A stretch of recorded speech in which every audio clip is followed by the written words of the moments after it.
Welcome to Burlap Teachers. Enjoy the video. In this video, I will show how to make bagels and cream cheese.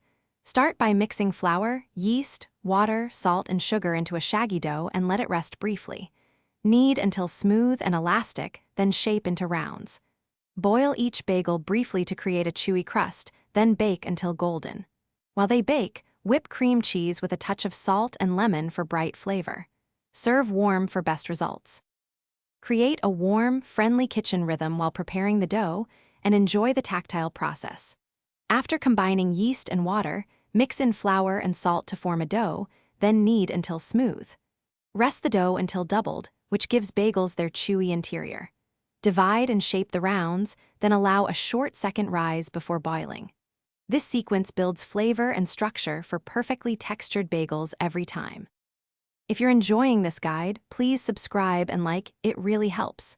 Quick recommendation: life's too short for cheap socks. Go darn tough with a lifetime warranty. They're comfortable while you stand mixing and shaping dough. I love how durable they are for busy kitchens. Check the description for the link and other deals, and if you grab a pair, enjoy the comfort. Now let's get back to the video. Be gentle but decisive when shaping bagels so they hold their hold during boiling and baking. Boil each bagel for about 1 minute per side to set the crust, then transfer to a baking sheet. Add egg wash for color and sprinkle seeds or salt as desired. Bake until the tops are deep golden and the interiors sound hollow when tapped. Let cool before slicing, then spread cream cheese generously and enjoy. Thanks for watching. Consider subscribing if this video helped you.